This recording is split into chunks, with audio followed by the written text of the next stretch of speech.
testing, seeing if the stream is going live and how the audio is.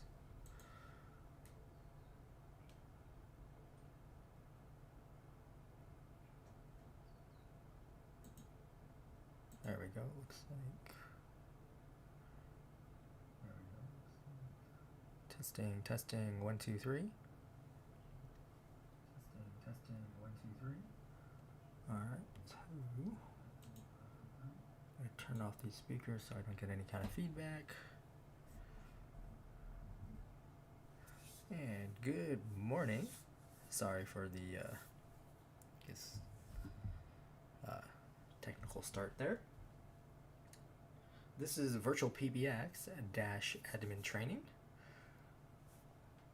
This is our weekly stream where we go over all the admin functions. You can always come back to our channel here on YouTube to see the recorded training. So if you're not able to stay for the entire session, you can come back later, as well as see the previous sessions. This typically lasts between an hour and a half to about an hour and 45 minutes. Basically depends on some load times or if I happen to do things out of order. So on the screen here, you see our login page, which is at dash.virtualpbx.com. And it's going to ask you for your username, which is your email address, your password, which you hopefully received via email, and your account name, which is typically your company name. If you happen to have forgotten this information, or for instance, you didn't get the email with the password, if you go here to the bottom right, click on Forgot Your Info, it'll flip around. It's still going to ask you for your email address, and then we need either the account name or a phone number that's on the account, right? One or the other. Then you'll click on Reset Password. You'll get an email. It'll log you into the system so you can create a new password. Once you've created that new password, the system will log you back out, basically to make you log in with that new password. Plus, gives you the option to click on Remember Me with that new password. So let's go ahead and get logged in here.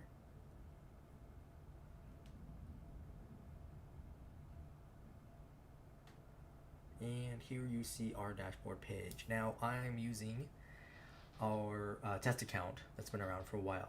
If it's the first time you log in to a new account, for example, you'll actually be taken to your account page or your user page. All right, so you can update your email address, your password here, as well as your time zone, typically speaking. As an admin, you also have an option to get to the account settings. And the most common thing that's changed is the time zone. Now, on a live account, you have additional sections underneath where it says user. It'll be down below. That's for your billing information. So that's where you could update your credit card information, for example. You could input contact information for your billing contact. You can see your service plan and your invoices. Once you're done with this, go ahead and click on Close. And then we'll be here on the dashboard. So on top, again, you can click on your name at any time to go back to that account page. Over here, we have D&D. It's a toggle, so D&D for Do Not Disturb. Right? If you click on it, it will flip the little toggle to the right. You see a little white dot is now visible. This means you're on Do Not Disturb, so calls won't be getting to you.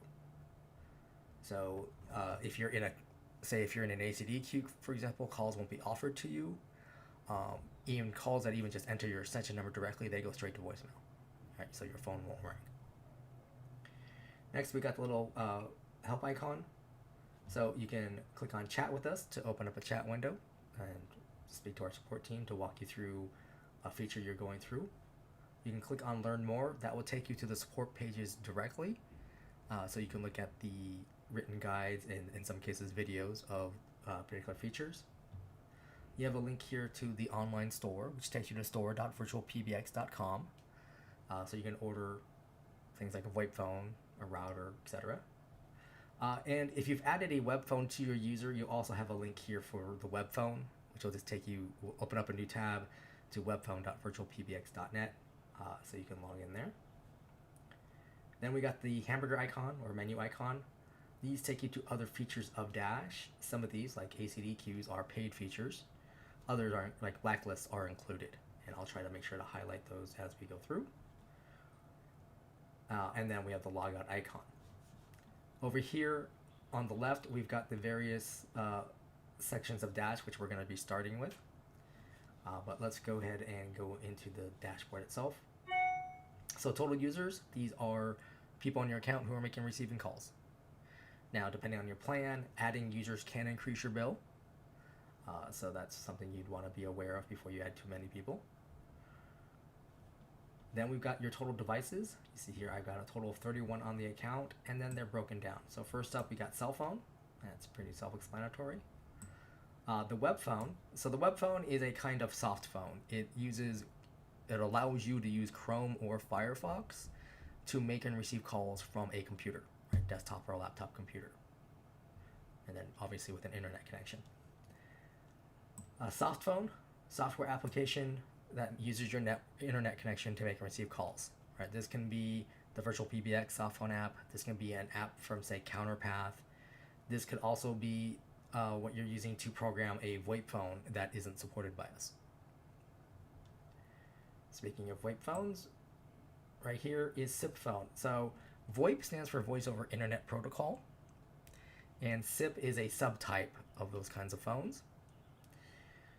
This is a physical phone that sits on your desk, right? So you can pick up a handset and you can dial directly from it. And in terms of SIP phone, these are supported phones, and we'll get to the list of manufacturers and supported models. And then we have a landline, pretty self-explanatory. Now down here, you see under unregistered devices, I have 10. So that means the system is saying, hey, you have 10 VoIP devices that aren't connected, meaning we can't send a call to them, nor can we get calls from them. That can be any, and the reason for that could be simply not turned on, or plugged in, right? It could be someone's having a network issue, or anything in between. All right, next we got total numbers, 29. That means these are phone numbers on the account. Now these are phone numbers, typically if they're in use, they're going to be getting to a user or a voicemail box or something of that nature. Now, your plan includes anywhere from 1 to 15 phone numbers, typically, as part of your plan price, right? And if you go over that allotment, then you'd be paying for for each additional phone number, right? Anywhere from $1.99 to $4.99 per month per phone number. Again, that depends on your plan. If you're not sure or you can't find that information on our pricing page, then you want to contact our account services team. All right, down below here, we've got a breakdown here of assigned numbers and spare numbers. An assigned number means it's going someplace, right? Someone can dial that number and get to one of your staff members, right? Your sales team or your billing team, or your user Bob, or at least get to a voicemail box, right? Spare number means it's a number on your account, right? So it still counts towards your allotment, but you're not using it right now. Could be because you had a previous advertising campaign that's now, over, so you don't want to get calls on a number that's no longer, being supported by an ad, what have you. Then we've got a breakdown here of USDID and US toll-free. So US toll-free should actually be US Canadian toll-free, right? So that's an 800 number, 888, all the way down to 833. USDID, that just means US local phone number, right? So a number in, say, San Jose, California versus a number in Dallas, Texas, or wherever in the United States. If you're interested in having an international phone number on your account, you're going to want to email our porting team. That's porting, P-O-R-T-I-N-G, at virtualpbx.com. They will need to know the city and country that you're interested in having a phone number in. They'll let you know if there are additional requirements to get that number, and then go from there. Next up, we've got conference bridges. 4. That means I've enabled conferencing on 4 of my users. Over here to the right, we've got our main number, and you can see I have 4 numbers here. These 4 numbers will all behave the same way, meaning that they're all going to go to the same location on my account. they'll all have, like for instance, they'll all have the same main greeting. Next up, we've got my conference number. Now you can have multiple conference numbers if you want. Once you've assigned a conference number, then you can enable conferencing on a user. And just everyone who's going to join the conference, whether they're on your account or they're from outside your company, they have to dial that number to get to the conference. The fax box number, this enables faxing on your account. This is the phone number that you're going to receive faxes on. And then next up, we've got your company directory. All right, this is a download link. It's basically a text file that has all your users and their extension numbers.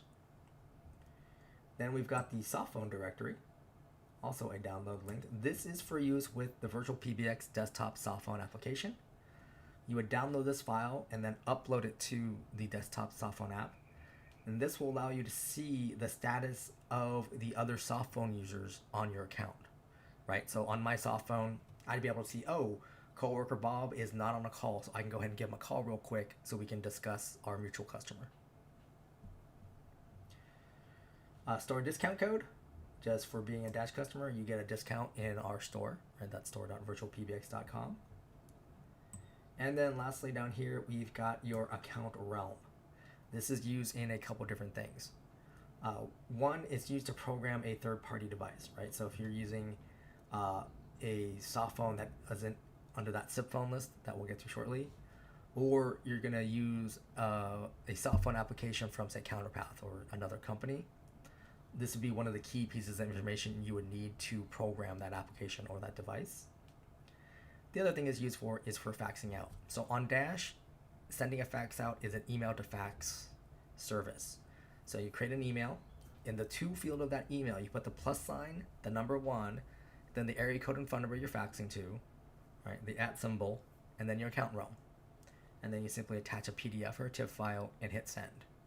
You don't need to type in the body of the email because the system, basically all that happens is the system gets the email, right? It reads the phone number, says, okay, I'm sending it to here, grabs the attachment and converts it into analog signal to go out to that fax machine. All right, up here at the top, we've got caller ID. Now, typically, you should be able to see all of your main numbers here. So you can select any of your main numbers, but whichever number you select, that becomes your default number for a couple other features on the account. And then you got your company caller ID name, or CNAME. This can be 15 characters, including spaces and special characters, that will show up when your VoIP phone users make an outbound call. Now, when you click on Save Changes, this information gets transmitted to the other carriers who support CNAME, and they will update their servers. That takes about 3 business days for them to complete. It's not something we can control, it's their equipment. And that's basically the extent that we cover the CNAME information, right? We're saying, hey, here's the information, and we send it out to the relevant carriers. Now, when you make an outbound call, that device that's receiving the call, right, their carrier ultimately determines what shows up on their phones, on their network. So if your call happens to route through a carrier that doesn't support CNAME, then the CNAME information that you put here isn't going to show up on that destination. And that's especially true for like cell phones, since cell phone carriers, they're the ones who determine, what shows up on their phones on their network, like the spam risk or telemarketing label you might sometimes see on your cell phone. Next up, we've got the company emergency information, or E911. Again, you want to put a valid street address here, and this would be the default address associated with this phone number. So if someone picks up a VoIP phone, dials 911, this is the address information that gets sent by default. Right? So you want to make sure it's a valid address. Each of your phone numbers can have a different physical address, and then you can assign the VoIP phone to have a different E911. Any changes you make here, you want to click on Save Changes to update the system.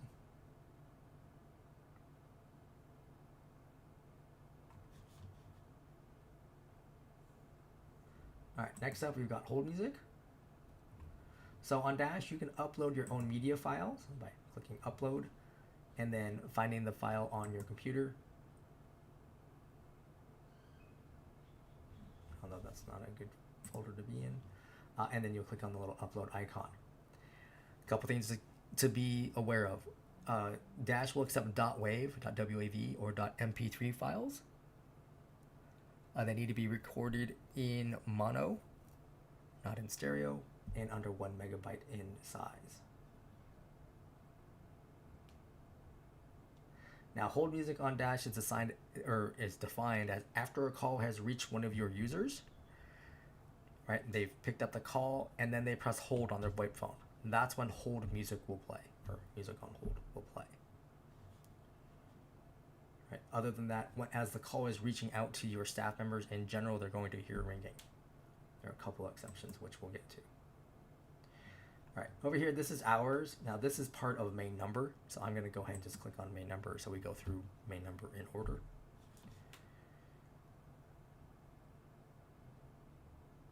And main number sometimes takes a while to load.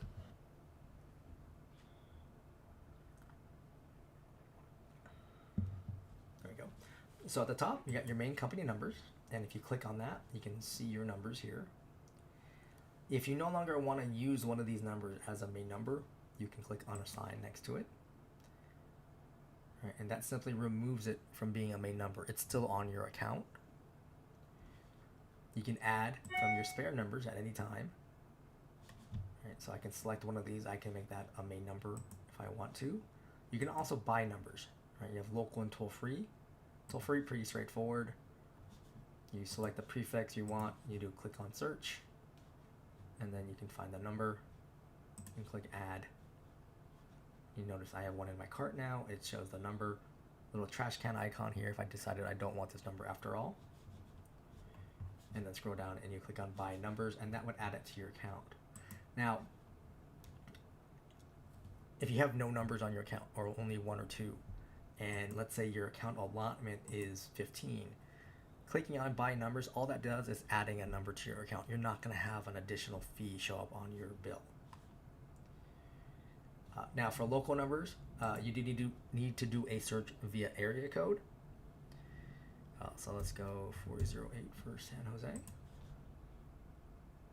And you see here, these are the available San Jose phone numbers. And you can click on add. And if you click on buy numbers, you'll see here the process. Basically, the system is verifying that the number was truly available, and then activates it, and then puts it as the main number. Now, once for any of your phone numbers, you have a little gear icon here, and you can adjust things like the caller ID, right? So you can choose the outbound CNAME for this phone number. You can also choose to allow inbound CNAME information to come in. You got E911, so you can set up the individual address for this phone number. Prepend is a VoIP phone feature. You can put additional text here that will show up on a VoIP phone's display when a call gets to that device. Messaging is if your plan supports business SMS. Now, on a main number, if you want to make use of business SMS, you do need to have an account that supports the webhooks, so you can use APIs over Zapier integration. If you're not sure if your plan has that, you're going to want to talk to our account services team. All right, next up, we got office hours strategy. So these are, again, for all your main numbers. Do you want to be open 24-hour open office, meaning all day, every day, you're taking calls are coming into the system? Or you do custom office hours for each day of the week that you're open. You put a check mark, and then you put your office hours in 24-hour/military time in these 2 boxes. And then down here at the bottom, you have an option. If your whole facility is closed for lunch, you can put a check mark here in front of "Are you closed for lunch?" and then enter your lunch hours. Office holidays. If you're closed for holidays, you put a check mark here at the right. And then on the left. Over here on the right, under Add Holiday, you have the options then for single day, date range, or advanced. Selecting any one of these will create a new row, and then you simply type in a name for the day or for the holiday in the first box, and then you select the month and the date. All right, for date range, like we have here for Christmas, I just have a start date of December 23rd and ending in the December 26th. Now, one thing to notice is that there's no year indicator here, so you want to avoid a date range that includes New Year's Eve and New Year's Day. The system basically just treats you as if you're after hours mode all year long. And so for that, you'd want to do a single day for New Year's Eve and a single day for New Year's Day. And then for an example of the advanced, that's what we have here for retreat. And you see I have the first Friday in July, we're on company picnic day. Right, so your options here, which unfortunately are not showing, first through fourth as well as last, right, and then each day of the week or each month. So then any changes you make, you click on Save Changes.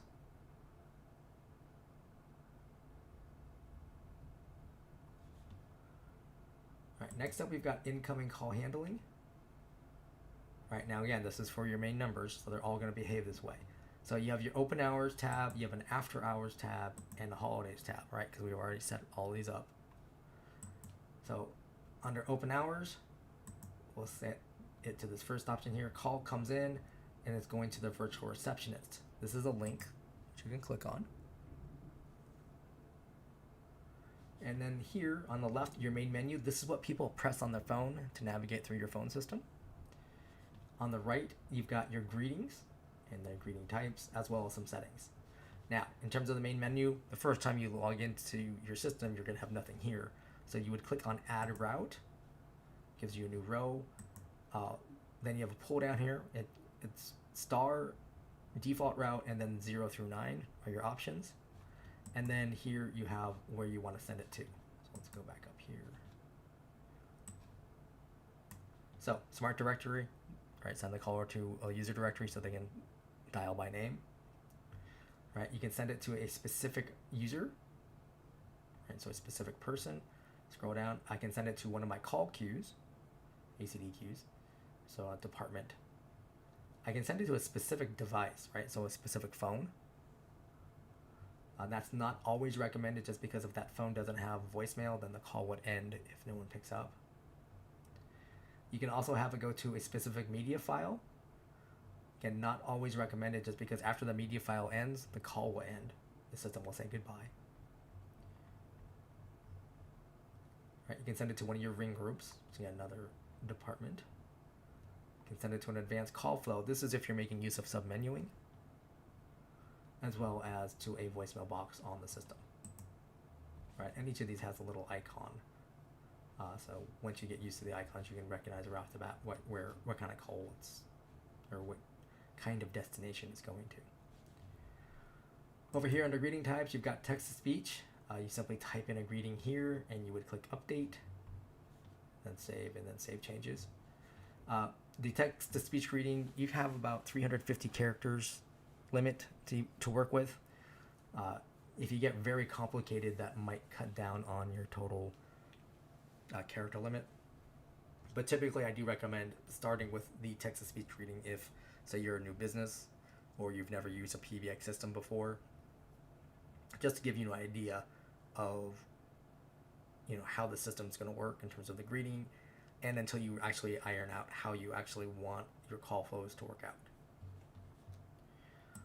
Next up, we got upload your own file. Again, you can upload .wav, .mp3, recorded in mono under 1 megabyte. You just simply click on choose file, find the file, and then you would click update. You can choose from existing recordings, so this would show any recording you already have on the account. Then we got recorded over the phone. Now it says here, pick up a phone, register the account. By default, what that means is a VoIP phone on the account. Now, if you don't have VoIP phones on the account yet, or you have like that friend with the good radio voice, and you want to they just want to call in from their cell phone, what you do under settings is you make sure allow outside recording is turned on. so then anyone can call in as long as they know the PIN number. Then they can change the main greeting. So one thing to keep in mind is this PIN number is only specific to this time of day, right? So we're under open hours, so this PIN number is specific to open hours and only works during my open hours, right? So if I wanted to change my holiday greeting, but I'm in open hours, I'm not able to do so because the system is in open hours, right? I'd have to force it into holiday mode, and then I can change my holiday greeting. The other thing to be aware of is if you already have a greeting in place and then you record over the phone, right? That recording that you just made is going to replace the file that you have that was playing, right? So greeting A is currently playing when someone calls in. Then you call in to record over the phone, right? Greeting A, that file name stays the same, but the content, you just overwrote it. That's important just in case you wanted to actually go back to greeting A's original content. Then what you would want to do, right, the workaround would be to temporarily assign a different greeting, right? So you remove greeting A from playing so it's safe. Then you call in, record over greeting B, and that way whatever parameters you have for greeting B to be in place, once that expires, you can go back to greeting A.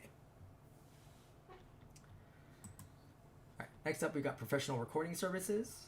When you click order here at the bottom, that will take you to another website hosted by Snap Recordings. They have about 80 to 100 voice actors and actresses to choose from. They have different versions of English, Spanish, and French, so you can do multilingual greetings. They have also what they call hold treatment, which is a music file with a script, then music file and a script, that sort of thing. They handle their own billing, typically via credit card. They deliver to you via email, and then you would simply just upload your own file. All right, settings. First up, we got number of retries on misdial. Basically, how many times can the inbound caller hit a wrong menu option? Right. In this case, I have it set to 1, meaning they can come in, they can make one mistake, then they get the greeting will repeat, and then they need to hit a valid menu option. If they don't, then in this case, they're going to go to my default route. If I don't have a default route in place, then the call would end. Right. The system would say invalid entry, goodbye. Dialing timeout. This next one here. Oops. Right. This is how much time the system listens for button presses. Right. So after I say after I press 1, right, to go to Bob's voicemail, the system waits for a second. If it doesn't hear another button press, then it goes, oh, okay, I'm going to send you to option 1. All right. Allow outside recording. Again, we covered that for recorded over the phone. And then you also have allow dialing extensions. So if I have this off, that means when a call comes in, the inbound caller can only hit one of these menu options or get to the default route. If I turn this on, then the inbound caller, they can enter an extension number if they know it and get to that person.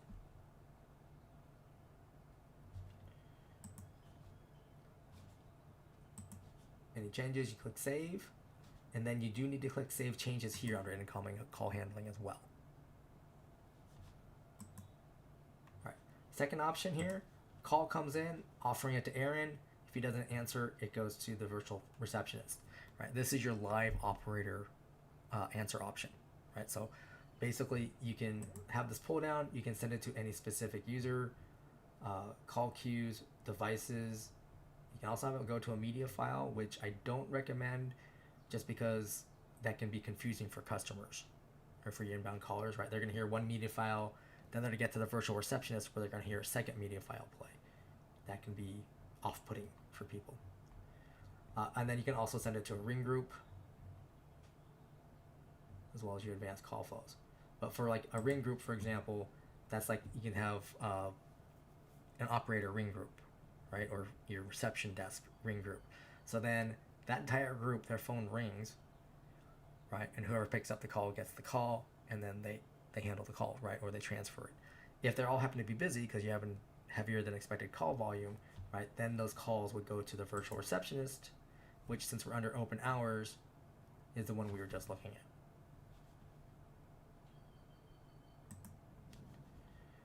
All Right, third option here, call comes in, we're offering it to Aaron. If he doesn't pick up, it goes to his voicemail box. Again, it's a pull down. You can select any user, you can select devices, you can select the media file, ring groups, queues, etc. But basically give someone a chance to answer the call. And then you also have the option here at the very end, skip the voicemail. Basically, call comes in, you're sending it straight to this voicemail box. Hey, typically I see this for like holidays, for businesses that close for the holidays, because then they're like, oh, hey, just leave us a message, we'll get back to you on our next business day. Fourth option is send calls to a secondary auto attendant, which we'll get to later. Now, your after hours and your holidays, right, have all these same options. Just bear in mind that the virtual receptionist for each of these is unique. Right, so they'd have their own menu options. You'd likely have a different greeting to let your inbound caller know that you guys are closed right now, and then you can set up the different settings.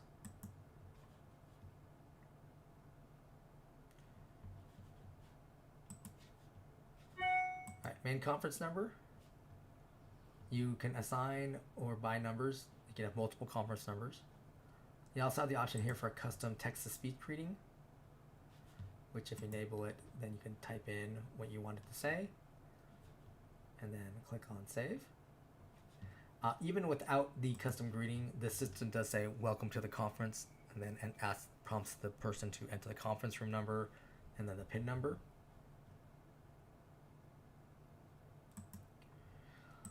And then main fax box number. Now you can only have the one main fax box number.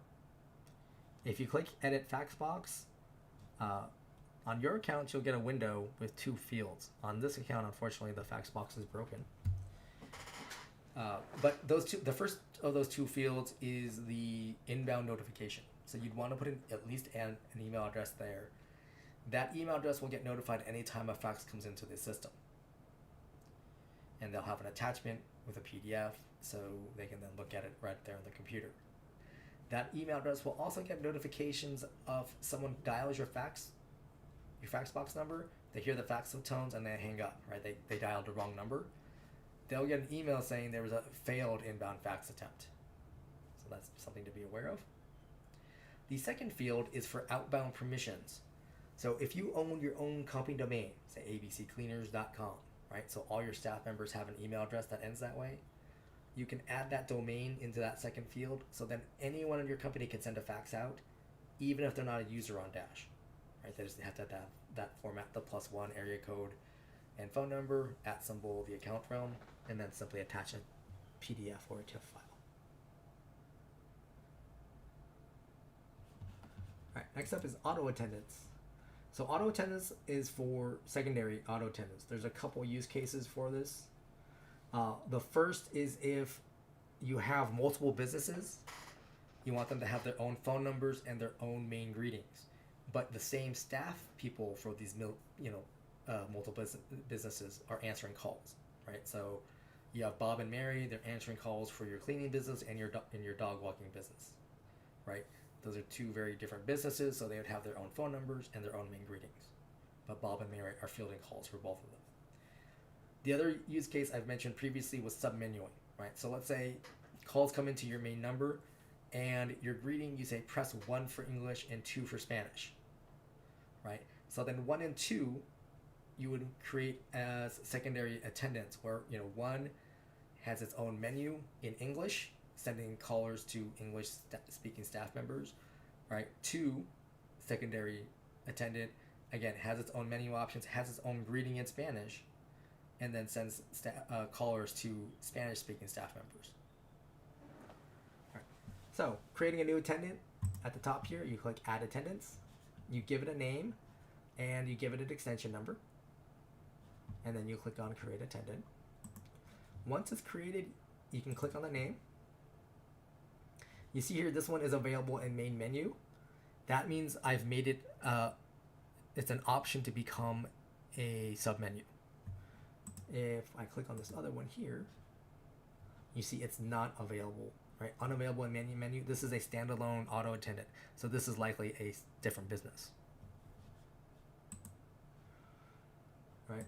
These can have their own phone numbers. They can have multiple phone numbers. You can add from spare or binary numbers.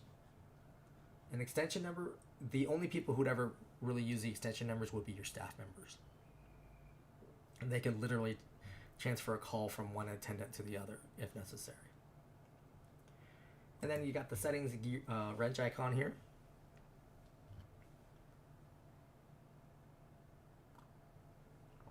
And you have calls your open hours, after hours, and holidays. Now these settings match what you set up under main number.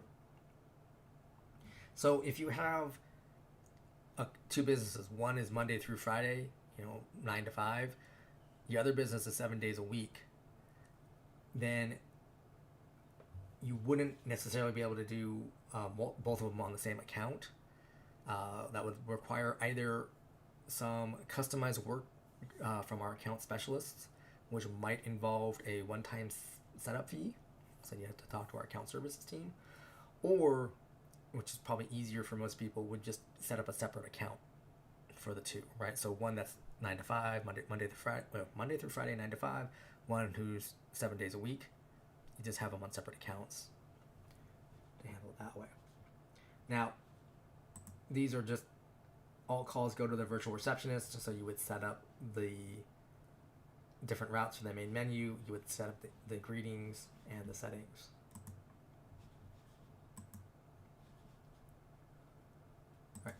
All right. You can have up to 10 auto attendants. This is a plan-specific feature, so not every plan will have multiple attendants. If that's something you're interested in, you do need to I would say check our pricing page on our website, and or talk to our account services team. All right, next up is devices. A green device means it's connected. We can send calls to it. Red means it's unregistered, meaning not connected to us, so we can't send calls to it. And black means you've turned it off. Adding a device, just at the top here, click Add Device, and we'll start with SIP phone here. And so these are the physical VoIP phones that sit on your desk. You've got these manufacturers to choose from, so Yealink, and then these are the models that are supported. Got Polycom, Obahai, H-Tech, there's Grandstream, and then Cisco. All right, so you find your phone model. You would click on that, and then you give it a name, right? So like Bob's phone, and then the MAC address. The MAC address is unique to each phone. Typically, it's on the back of the phone, or you can if a phone's powered on, you can click on the menu, get to the status, and one of the options should be for the MAC address, and then you would enter that here. You would click on Create Device, assign it to one of your users. Now, within the dashboard, here you're done. However, you do need to access that phone's web user interface, the web UI. You need to get to the auto provisioning tab and enter in a specific URL. Basically tell the phone, hey, go here. It will do so. It will get its config file and download it. It will reboot a couple times, and then it'll show up as a green device on your device list. For the specifics about where to go for your phone and the URL, you want to go to our support pages, right? So virtualpbx.com, mouse over support, select -support. Scroll down about a third of the way, and look to the right. Under VoIP phones, you're looking for the document called Auto Provisioning Phones. Then you'll see screenshots of where to go on the phone's UI, as well as a URL, and any other settings that need to be adjusted. But after that, then the phone should show up green, and you can use basically every function of the phone. Cell phone and landline are essentially the same, so we'll just cover it once. You give it a device name, right? So Angela's phone, and then you put the phone number, +sign, number 1, area code, and number, and then click on Create Device. Now, we'll click on Mike's phone here and get to advanced options. So this is the default setup for a cell phone or a landline. So dash, that call comes into dash. we then send that call out to your cell phone, right? Your cell phone will ring. When you answer it, you'll hear, "This is a forwarded call. Please press 1." When you press 1, you're telling the system, yes, you're there, and yes, you want to take this call. That doesn't work for every situation. For instance, if you used adding a cell phone, and what you're actually doing is sending it to an automated answering service, right? That automated answering service can't press 1. So what you would want to do is, under advanced for that phone, put a check mark here in front of allow use of cell phone's voicemail. So what that does is, call comes in, rings to that device, we hear that pickup tone, we connect the call. Right? We don't wait for that one tone to come back through to us, nor do you get that message to press 1. Now, if this is your actual cell phone, right, then if your cell phone voicemail picks up, the call ends up on your personal cell phone's voicemail box. Some people want that, some people don't. So something to be aware of. The other option that comes up is the second one here, keep original caller ID. So with it, by default, it's checked. So that means, let's say customer Mary is calling you through Dash. On your cell phone, you see Mary's phone number. You don't recognize it. You're like, I don't really need to hear about trying to extend my car's warranty again today, right? So you let it go to voicemail, and you'll check it later. If you uncheck this, what happens instead is your main company number shows up on your phone. Right, so what I mean by that is, if we go back to the dashboard, this phone number underneath caller ID, that is what would show up on my cell phone. So that way I know, oh, this is a work call. Hopefully less likely it's a robo-dialer or spam call, so you're more willing to answer it and handle the call. All right, next up we've got soft phone. Again, software application. Uses your internet connection. You have this little warning message here. It's essentially saying, hey, because there's now wireless VoIP technology, you probably want to avoid using 911 just because you might not be at the address that is associated on your account. You give it a name, and then here we're set up as a third-party application, right? So you're using a soft phone from Counterpath. Right, so you give it a name, you would copy and paste the SIP username, you would click on the SIP password box here, and then to reveal the password, so you can copy and paste it, and then you would copy and paste the realm and use that to program your third-party application, and then you would click on create device. And then web phone, and get that same warning. But you just create the device, give it a name, create device, and then you would assign it to a user. The web phone makes use of your Dash login credentials, right? So the same email address, password, and account name, you would use that on webphone.virtualpbx.net. All right, let's go over to greetings. This is your greetings manager. So you see all your greetings on your account. Yeah, the name, the source, TTS is text to speech. All right, recording means you record it over the phone, and then upload means you upload the file. You have an option here to download the file. That means, and this then allows you to listen to it on your computer to see if it's still relevant. Little wrench icon. You can change the name so it's something that's more recognizable for you, or you can just get rid of it if it's no longer relevant. You can also add new files up here. Again, give it a name. Find the file on your computer, .wav, .mp3, recorded in mono under 1 megabyte. Click on create greeting. It will then upload it to your system here. Next up we have groups, shorthand for ring groups. These are essentially departments. Click on add a group at the top here, and you would give it a name and extension number, and then you click and drag the staff members you want to be in this group, right? And then you would click on create group. Once a group's created, you can click on the name, and you can always change the name. And then you've got the group call attempts. This is how many times the inbound caller can ring through to the members of the group. And over here to the right, you got little arrows so you can increase it or decrease it as necessary. And then click on Save Changes. If you click on the members box, right, so in this case 5, shows all 5 members. And right now what I have here is called blast ringing.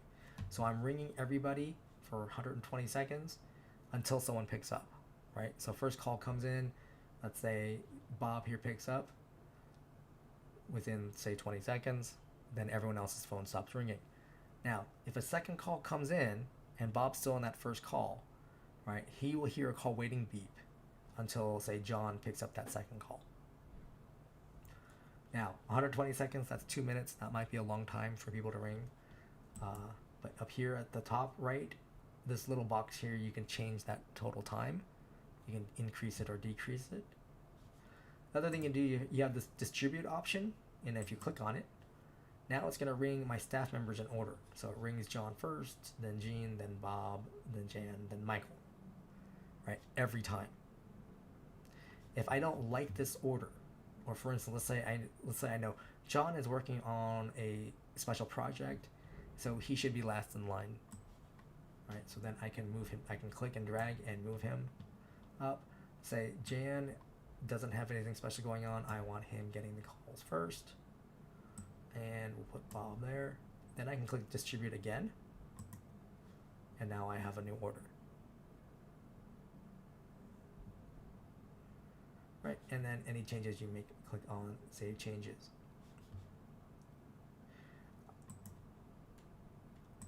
Extensions, right? Groups can have multiple extensions. This is generally what other staff members would then transfer calls to. Groups can have their own phone numbers, right? So that means anyone who dials this phone number goes directly into this group. They're not going to a virtual receptionist, and it doesn't matter the time of day they call, right? So you have after hours, you have everything go to voicemail. If the call comes here, it's still going to ring everybody in the group, even if it's 2 in the morning. Group features. Ringback, this is hold music, right? So this, you can enable this and upload a .wav or .mp3 file, and this will play back until one of your staff members answers the call. The main thing to remember is that the system will not loop the file for you. So you want to make sure that the duration of this file matches or exceeds your total ring time in the group. Right, so if we go back to the members box here, right, it matches or exceeds this number, 120 seconds.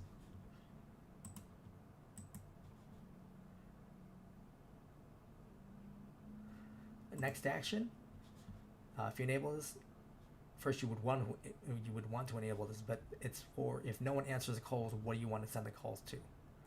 Right, so you got pull down. You can send them back to your main menu, right? So they enter another extension number or menu option. You can send it to a secondary attendant. You can send it to one of your call queues. You can send it to a specific device, right? So a specific phone. You can send it to another group. You can send it to a specific user, or you can send it to a specific voicemail box.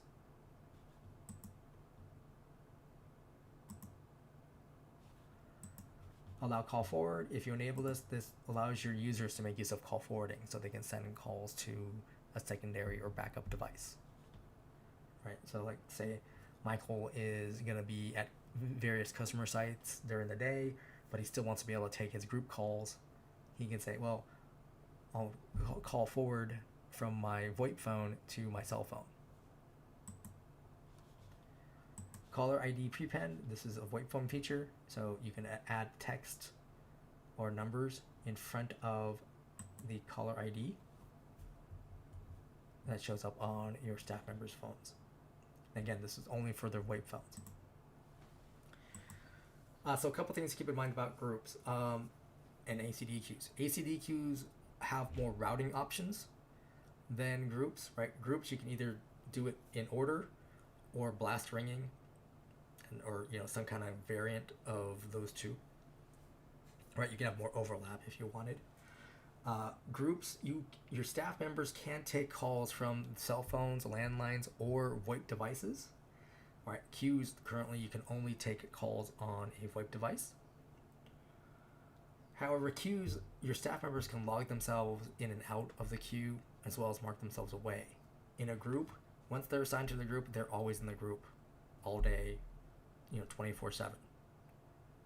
So if they have, let's say, their personal cell phone as their device and there's a direct phone number to a group, right, their cell phone could ring at 2 in the morning if someone calls this number at that time.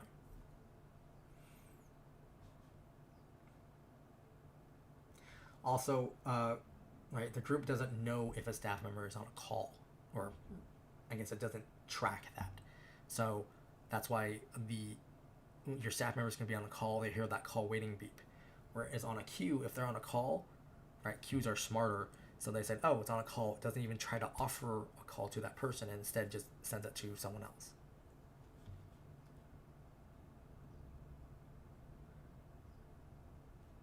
All right, numbers. These are showing your numbers on the account and where they go. Right, you've got the gear icons here so you can update the caller ID, etc. You also have spare numbers, right? So these are numbers you're not using. Now, on this count, I have way more than my account allotment. So if I wanted to get rid of a phone number, keep an eye up here where it says numbers at the top there. If I click on the little box, now I have the option to delete. Here, I'll also get rid of these. Right, so then I click on delete. It says, are you sure you want to do that? I click on delete numbers. It says I've successfully deleted the numbers. And now I have 2 less phone numbers on my account. Now I can also buy numbers here. So I can add local or toll free. Right, and I don't know if I covered that in groups under their phone numbers. Right, but you can buy new or add from spare to a group. Right, any place you can add a phone number, you can typically buy a new number or add from your spare numbers, and it goes directly to that spot.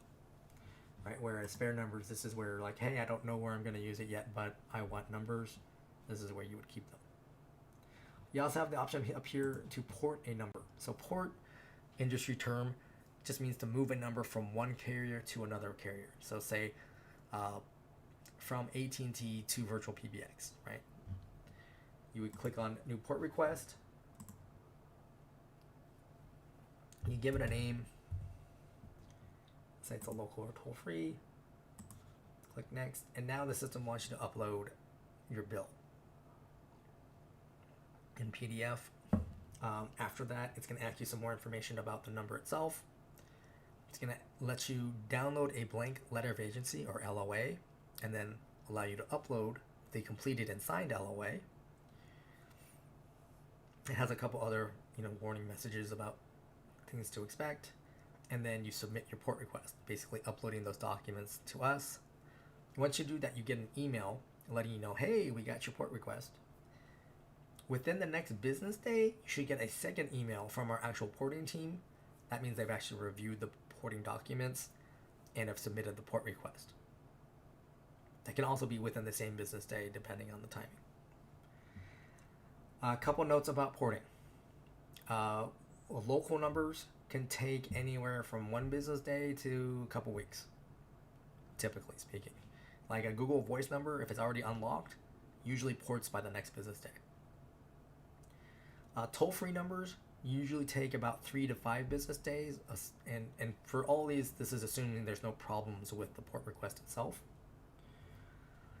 Ultimately, it's the other carrier, the losing carrier, so in this case AT&T, they decide when they're releasing the number. Right, so they get to say, oh, we're going to release it on May 25th. There's not much we can do about that. It's their decision because they're in control of the number until it comes to us. For the LOA, right, it's going to ask you for your company information, like company name, address, etc. That information should match what AT&T, or the current carrier, has on file for that phone number. Right, so say with AT&T, your ABC cleaners, but with us, your XYZ cleaners. On the LOA, you should put in ABC cleaners. Likewise, it does ask for a signature, right? It can be a physical signature, right? You could print it out and have, the owner sign it, or it can be a digital signature. Either way, right? You just want to avoid typing in the person's name twice, because that will get rejected. On the topic of rejections, we don't get very specific information about the rejection, right? We'll get address mismatch or unauthorized username, right? They're not going to tell us, oh, the zip code had 2 digits transposed, or you missed a digit in the street address. They're not going to give us that level of detail. But basically, we get the rejection notice, we email you that, saying, hey, we got a rejection notice for this particular reason. At that point, you would then want to contact the current carrier to find out what the correct information should be. All right. Next up, we have users. At the top here, you click Add User. You enter in their name. The email address used for login is unique for each person. You create a password, and then you enter an extension number. Now, on this system, I started with extension 1000, so it's telling me the next available one in that series is 1011. I can change this, right? I can make it 8210, whatever I want it to be. Create voicemail box for the user. This is checked. Basically, that voicemail box is intrinsically tied to the user. So, for instance, after this user is created, let's say I add a VoIP phone to them, that user can pick up their VoIP phone, hit *98. That will log them directly into this voicemail box I just created. And so then they can enter in or create their PIN number for the voicemail box, as well as their voicemail box greeting at that time. You have the option here to include in the user directory, and you can always change your mind on that later. You can send emails to an alternate address, and then you put in an email address in this box here. This will supersede the email address used for login for things like voicemail delivery, right? Usually via email, your password recovery, that sort of thing. And then send credentials to the user. I don't know why it's not default checked for you, but I think it should be. But then if you just need to create one person, you click on create user. Otherwise, you create user and add another to add multiple people. Now on the user page here, person with a little blue suit icon, they are a system admin, right? So they can do all the things we've been talking about so far. Person with the gray person icon, they are a standard user. You click on a person's name. You can change their name.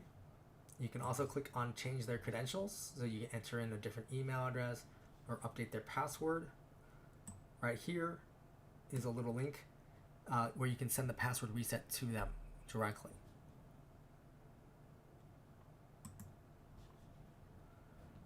The voicemail box PIN, you can create a temporary PIN number for them. Like they forgot their PIN number, so then they can get in and then they can, oops, sorry about that, go into their personal options to change the PIN number. Here you have the options to send to an alternate email address again, as well as include in the user directory. Over here on the right, this user, where it says user, this is a pull down, so you can make a user an admin or add an admin into a user. Here you've got the time zone. You can just do a search here and put this person in the correct time zone.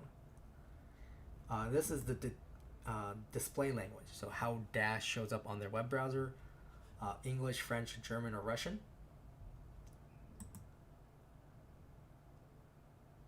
Ringing timeout, measured in seconds, in this case 20. This is how much time the system will send calls to this person's devices. We don't control how many times the devices ring, right? That's actually, the device determines that on its own set of parameters, but we control how much time we're trying to send the call to a device. 20 seconds, typically plenty of time for a landline or a VoIP phone. If this user was using cell phones, I would want to increase this to 45 or even 60 seconds. So how PBX systems works, right? Call comes in, and then we're directing it to a user.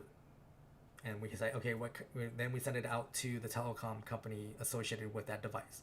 So let's say we're sending it to a landline, right? We send it to the landline telco. They say, oh yeah, we know where that is. Send the call, right? It goes right to that location. Whereas when we send a call in over to a cell phone provider, they tell us, hold on a second, we have to find them first, right? Ping cell phone towers, they find it, and say, okay, now send the call, and then the call goes through. It's that delay, that time to find you, is why you would want to have a longer ringing timeout for a cell phone user than for a landline user. All right, if you click on the extension box, you can add additional extensions to a user. Under the phone numbers box, right, you can add from spare numbers or buy a new number, so that way a user has a direct phone number, goes right to them. And again, this will bypass your virtual receptionist. Under devices, right, you can add from spare devices, so a device that you moved off from somebody, or you can add new. You have the same options here. Soft phone, I want to check something real quick.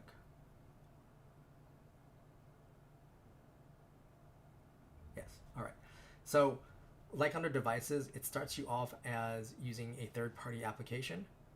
But down here, where it says below where it says view configuration guide, you have a little toggle, right? So it says use third-party application. If you click that toggle, now it flips it to say use VirtualPBX application, meaning use a VirtualPBX soft phone app.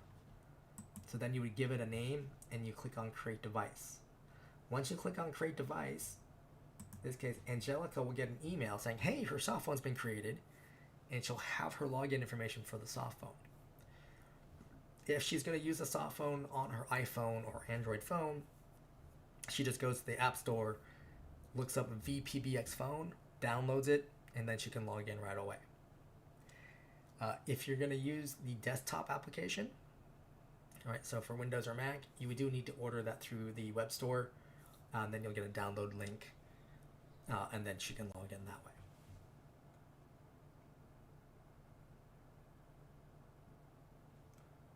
But beyond that, all the devices would be the same. Next up, we got user features. Actually, let me go to a different user here. All right, well. So first one is caller ID number. This only works if a person has their own phone number. And then if you turn it on, then you're saying when they make outbound calls, this is the phone number that displays on the outbound caller ID. This is also important for business SMS users. If you're going to have basically texting ability on a user, they need to have their own phone number. They have to have this feature turned on. They also need to only have the VirtualPBX soft phone app, not have call forwarding enabled, not have one of the other features is follow me, basically, which would be with multiple devices, right? So you can only have one device, and that device needs to be the soft phone app, right? They need to have a phone number, right? And then under that phone number, they'd want to make sure you turn messaging on. Again, it's on most of our plans, but you'd want to double check to make sure that you have messaging enabled. And in this case, for texting from a user or to or from a user, you do not need the Zapier or webhook integration. You only need that if you're doing texting on a main number.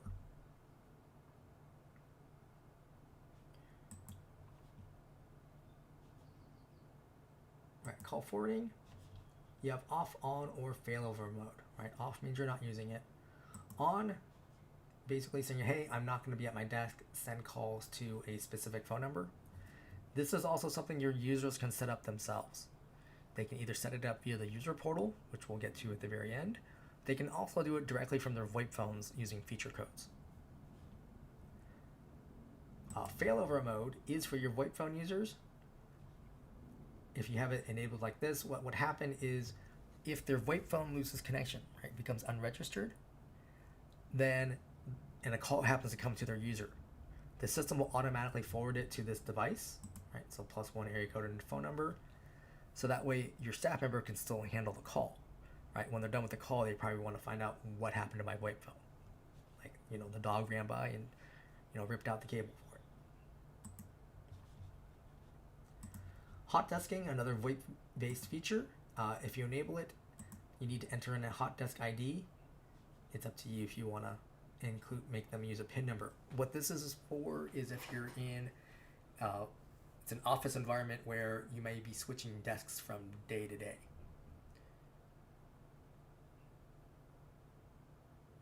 So let's say today's Tuesday. I came into the office. I'm sitting at desk number 7. I pick up the VoIP phone there. I hit *11 on the phone. That turns on hot desking on that phone. It's going to ask me for my hot desk ID. I enter that.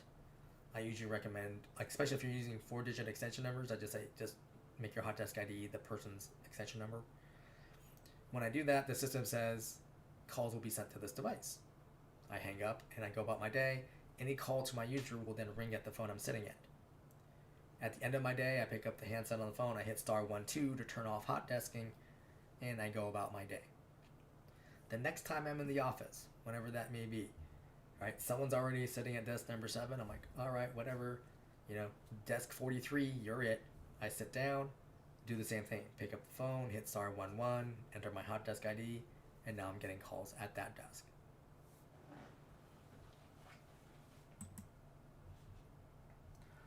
Voicemail box, again, created when the user was created, so it's automatically enabled.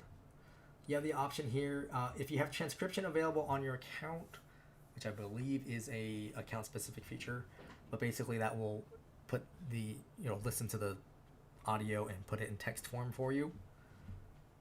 So double check with your account services, our account services team, to verify if your account has that.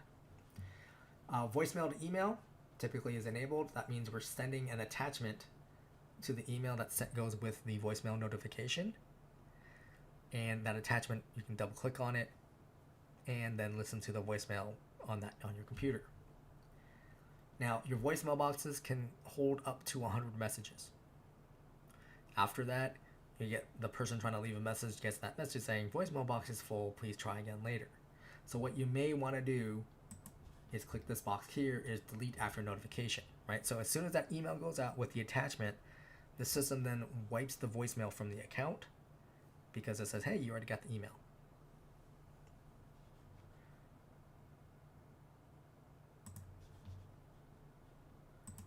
A fax box. Users can have their own individual fax boxes. You can click enable.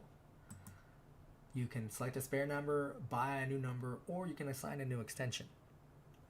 Now, I typically recommend making use of a phone number, but if you wanted to do an extension, the main thing you need to do is find an extension that's not already in use.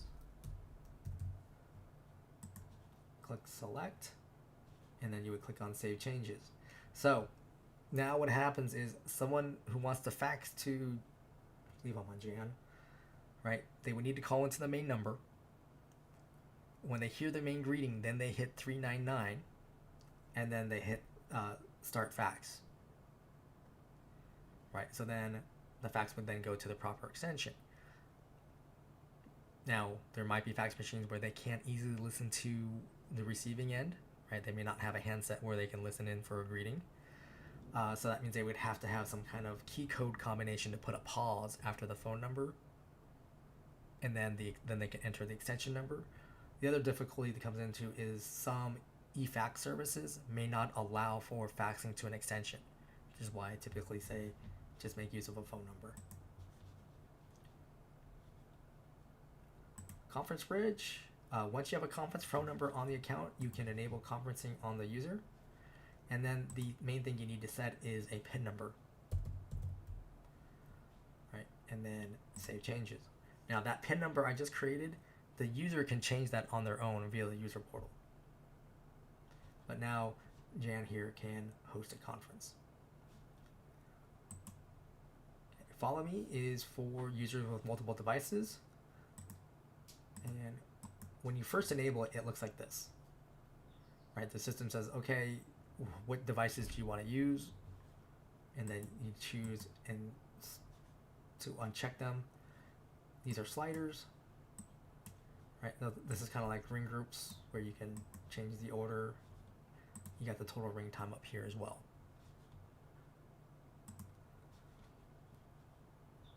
Music on hold. Users can have their own music on hold, right? So individualized if you want them to. You would click enable, and then you would upload a .wave.mp3 file recorded in mono under 1 megabyte. And then click on Save Changes. Customize call recording. So when you first enable it, it's going to look like this. And you basically need to decide what kinds of calls are you recording. Inbound internal means coworker Michael called Jan. Right, so I'm recording that call. Right, inbound external means a customer called into Jan. Right, outbound internal means Jan called coworker Michael. And then outbound external means Jan called a customer back. And then save changes. All right, voicemail boxes. So every user will have their own voicemail box, and you'll know that just because there'll be information here in the user field. You can create your own voicemail box up here at the top. So you give it a name, a voicemail box number, and a PIN number, and then click on Create New Voicemail Box. And you would create a new voicemail box for your ring groups, for example, or for your ACD queues if you're going to make use of queues, or just as a general voicemail box that you want to use as a menu option. Right? You don't want to associate it with a specific person. So once you create a voicemail box, or you can even on a user voicemail box, you can click on the little wrench icon here. And you want to go under Advanced. So under Greeting Media, you can upload a media file here, right? So that's the default voicemail box greeting. You can also upload a file to the temporary. Now, when there is something selected in temporary, this will supersede the media file, right? So this is the vacation voicemail message kind of thing. So say for Bob, he's going to be on vacation, I would put a temporary vacation voicemail message here. So that way if anyone calls in and gets to his voicemail, they know he's on vacation, they can still leave a voicemail. When he comes back, I just go back in and change this temporary file back to none, so that his normal voicemail box greeting plays. Right? In terms of a manually created voicemail box, you would either want to upload a file or call into your main number, hit *97, that gets you the voicemail box. It'll ask you for the voicemail box number and then its PIN number, and then you can record over the phone that greeting. Next step is recipients. Now, for your user voicemail boxes, they already have a recipient, right? That email address used for login, that's automatically a recipient for their voicemail boxes. However, for this Labor Day box, this is a manually created voicemail box. So I would want to click on Add New Recipient and then put an email address here so that someone is informed when a voicemail is left in this voicemail box. Right? If I wanted to add more, you just click Add to add additional people. And then we go to options. So once you have a voicemail box greeting and you've added recipients, you want to go ahead and click on this checkbox here for already set up. And then the other options is, do you want the delete after notification enabled, as well as the attached messages to email, right? So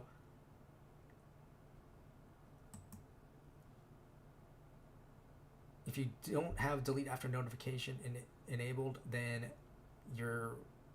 either you as an admin or your staff members responsible for this voicemail box have to go in either via the user portal or login over the phone to make sure that they delete messages.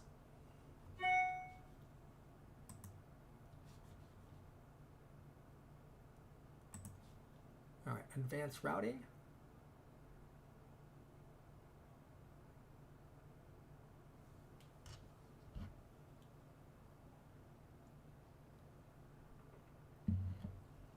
Here we have Direct Inward System Access, or DISA. This allows a cell phone call into your system, log in over the phone, and then make an outbound call. And when they make that outbound call, it's not their cell phone that shows up as the outbound caller ID, but your main number. So, to enable, you just click on the Enable button, and then Edit Settings, and you can add an extension number. Click on Save Changes. Now, if you don't add an extension number, then you can make it a menu option under your virtual receptionist. And you don't have to announce that menu option, right? This is something only for your staff members. But basically, by giving an extension number, right, staff member can call in on their cell phone. When they hear the main greeting, they enter 1011. The system will then prompt them for the PIN number, right? So I'd enter the PIN number, and then they will hear dial tone. They then enter the area code and phone number they're trying to reach out to. They make an outbound call, right? The phone number that shows up on that outbound caller ID, back here on the dashboard, right? This number here, whichever number you've selected. Now, by default, DISA is not showing up, or doesn't show up on new accounts. The main reason behind that is this is a way for, if someone's able to figure out the PIN number and they figure out the menu option number or the extension number, they can then log into your system and make outbound calls on your account, and you won't know about it right away, right? Unless you're constantly watching the call logs, right? Which means after the fact, you're going to get an extra large bill. So that's why by default it's disabled. If you want this to show up as an option on your account, you just need to send in a request to our account services team or support teams, and they can get that enabled on your account. Speaking of the call logs basically show you the call history on your account, both a little left-facing arrow, that means it's an outbound call. The right-hand arrow, it's an inbound call. You can click on the call to get some additional details, assuming it reached a user. Let's see if we can find it.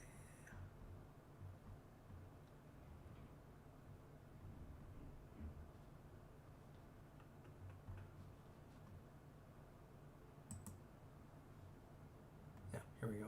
All right, so you can see here, call came in, it was offered to this user, right, this device,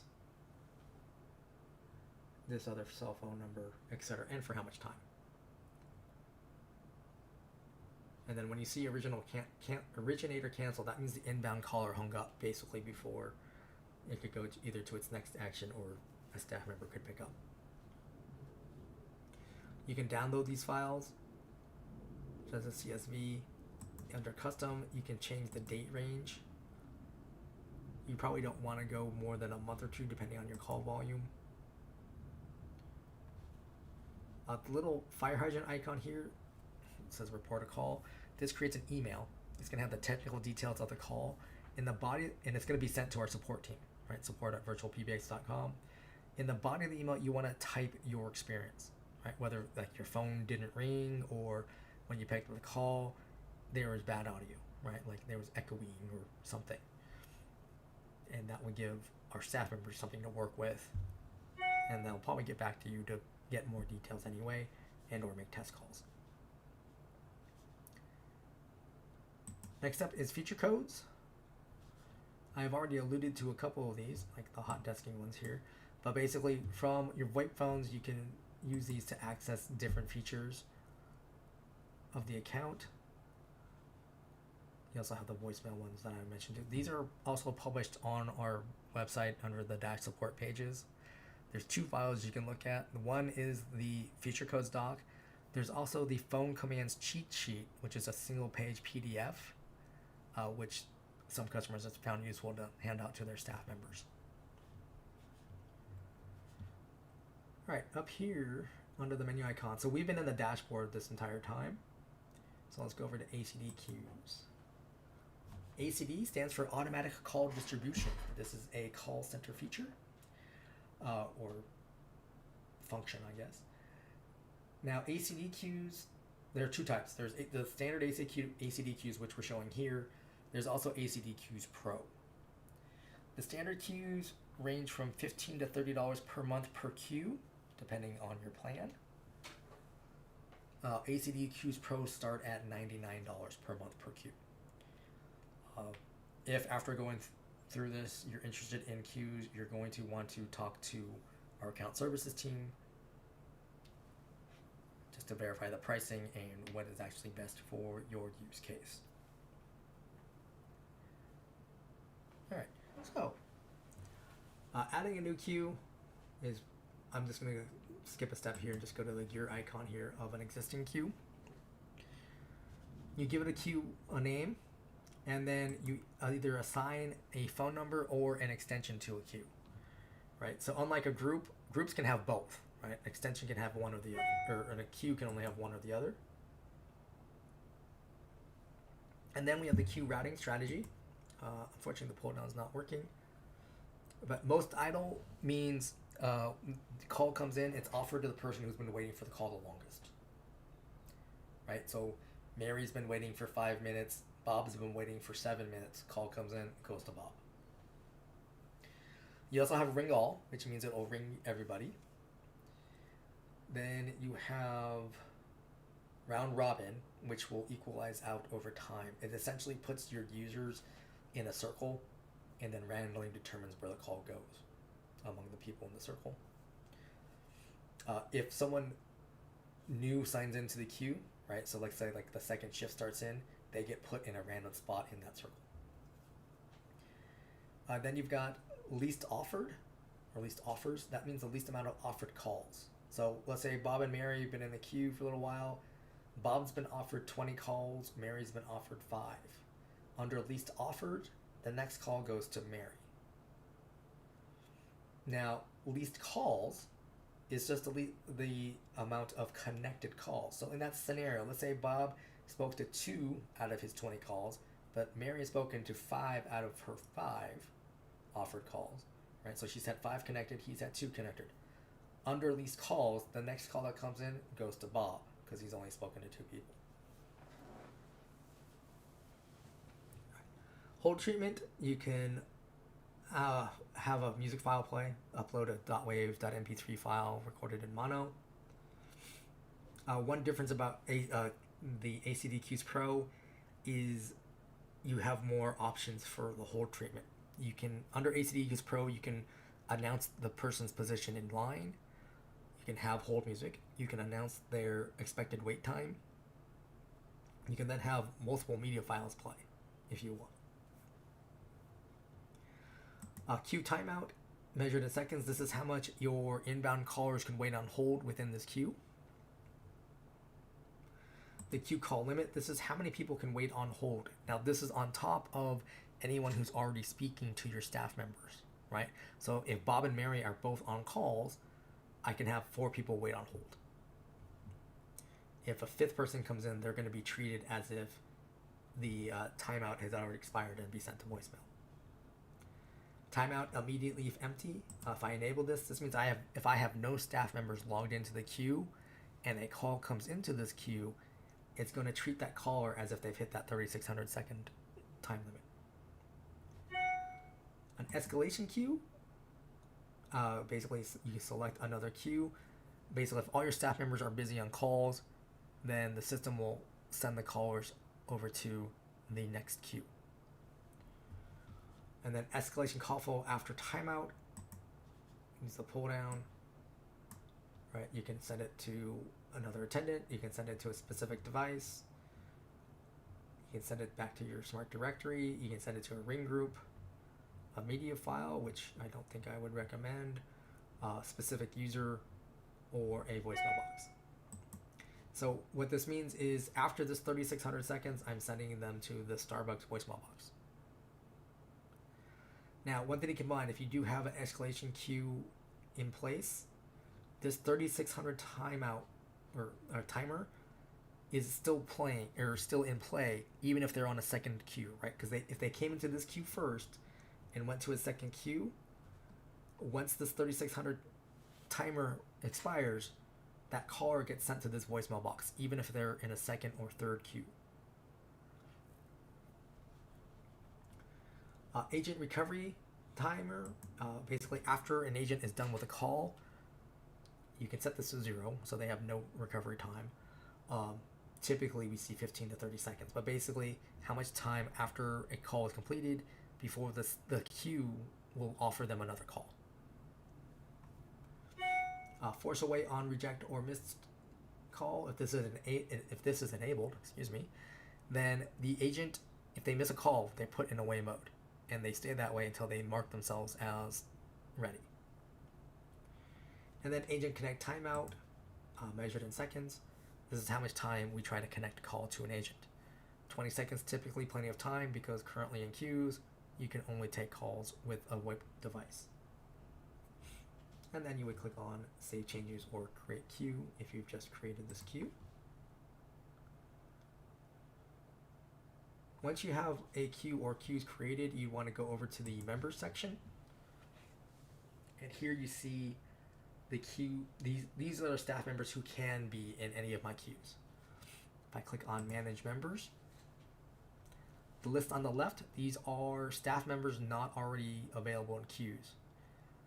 All right, so if I want to add people to a queue, I would click on their name and then click them Add as Members. And now they're available to be in my queues.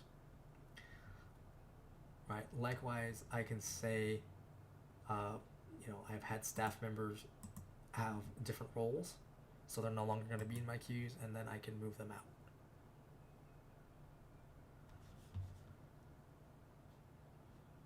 Now, if we go back to the queue list, if you click on a queue, you can click on Add Agents. And now you can pick people that you want to be in this queue, and click on Save Changes, which unfortunately it looks like it's cut off. Oh, I was able to click on it after all. Once you have added agents, you can also then select from those agents to make one of them a manager. Right, you would click and drag them over, and then click on Save. For your staff members, they would log into Dash, right, dash.virtualpbx.com. They would then click on ACD queues, and they click on Begin Session. So now,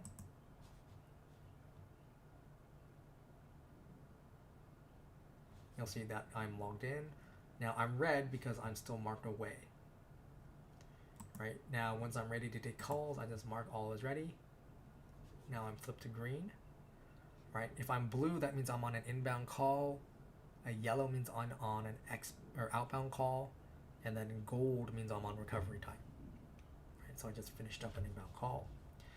This little phone icon up here, this allows me to select the device to use among my VoIP devices. So you want to select one, typically speaking, and then you just click on the phone icon, so you have your normal screen. Now, when it's lunchtime, I would just mark myself as away.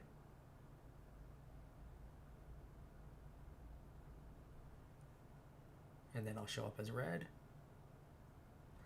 And then at the end of my shift, I would just end my session. And then I'm out of the queue. Now, ACD Queues Pro, they also have a third icon here called Performance, so you can compare agents to each other. Also, ACD Queues Pro, you have the option to, for your managers, they can eavesdrop on a call, right? They can barge in on a call if necessary. They can also whisper to the staff members to give them help, but that way the inbound caller doesn't hear them. Also on ACD Queues Pro, you have activity logs, so you can see when people marked away and came back in, etc.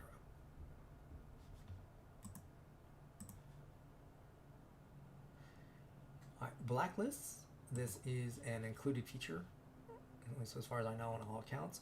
This allows you to create a list of phone numbers that you're blocking from accessing your system. Right? So you would click on Edit Blacklists.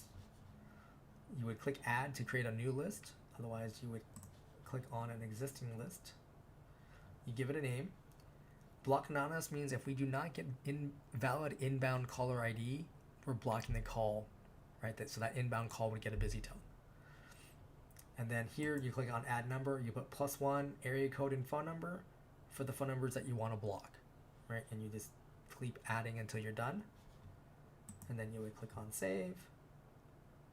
Go back to Settings, and then make sure that your list is over here on the right under Selected.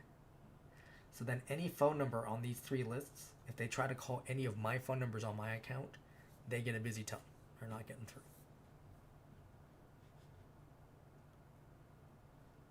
All right, dynamic caller ID. This is a plan specific feature. Excuse me. What this does is it allows you to change your outbound caller ID to one of your phone numbers on your account. Right. So you would create new rule, and we'll start off with this one down here at the bottom.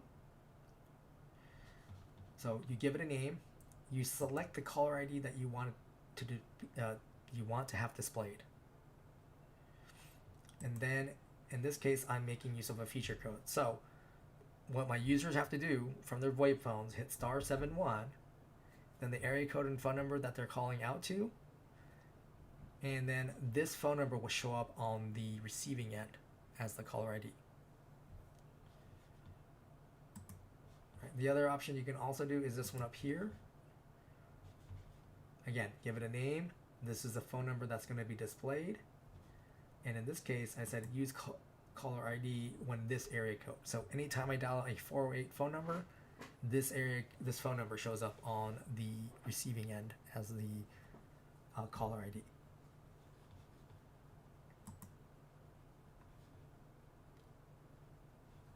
Faxes. This is the fax manager. So any account that has faxing, you can take a look at the inbound fax box for any user. You can check the outbound faxing for any user, as well as the email to fax logs. If you do have information here, you'd want to click over here. There's a little eyeball icon. It will give you further information about why a fax didn't go out, like an invalid attachment or someone used the wrong email address.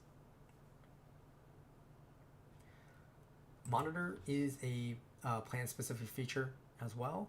This basically lets you see the status of your staff members, right? So green means they're waiting or available for a call. Red means they've marked themselves away. Blue means they're on an inbound call. Yellow means they're on an external call. And gold would be they're on wrap-up time. You can also see parked calls here. So if you're making use of the call parking feature, you can see who's parked and what parking space number they're on. Right, and then you can also see who's available and who's busy. Number manager will take you back to your spare numbers page. The recording manager, this will take you to recordings.virtualpbx.com. That uses your same dash logins, but that allows you to see your call recordings. So you can download them, listen to them, etc. Each plan has its own storage amount included, and I don't know what the overages are currently. So you'd want to check the pricing page and or contact our account services team to verify how much recording storage you have and any associated overages.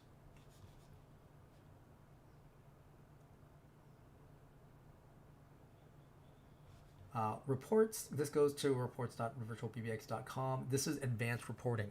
So the call logs, very basic data that you can get. The reports allows you to create custom reports.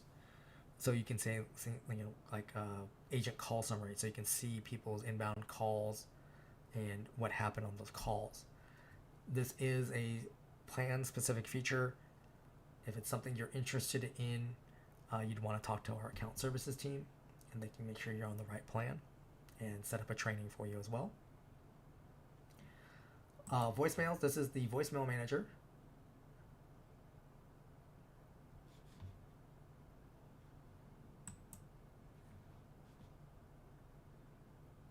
So you can select a voicemail box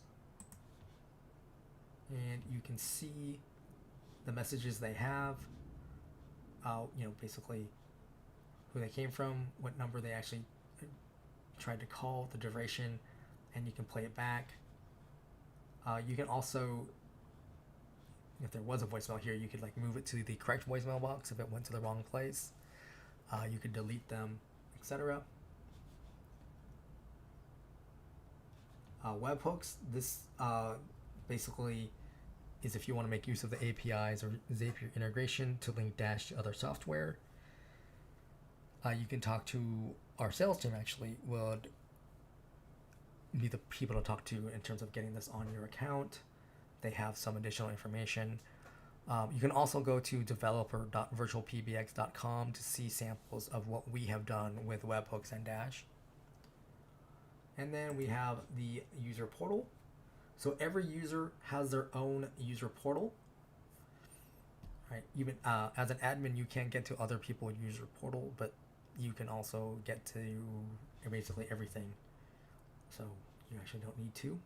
So you, in this case, you can see your own voicemails. Again, you can play it back. You can forward it to the correct person. You can download it, delete it. You can view your call history. You can change the date range. Faxes, you can see your fax history. The contact list, this is within your Dash account only, right? So you can see other people's extension numbers, you can see the groups, etc. This is not something users can add to themselves. So like your sales people would not be able to add their client list to this. This is only specific within your Dash account. The conference tab. Over here on the right, you can see your conference number. This is where your users can change their PIN numbers, right? So their participant PIN number as well as their moderator PIN number. You have options here to have people, when they join, are muted or deafened, as well as do you want to hear entry and exit tones when people join or leave the conference. Up here at the top, you can invite another Dash user to your conference. You can lock the conference. You can mute everybody. You can unmute everybody. You can end the call. When you're in an actual conference, you can actually mute a specific participant as well as kick a specific participant. And then we got settings and devices. So this is where your users would enable call forwarding. They just put +1 area code and phone number. You can also tell it to ring the VoIP phone, to keep the original caller ID, send voicemail to email, etc., as well as see the status of their devices. All right, and that is everything. So let's go back to the dashboard.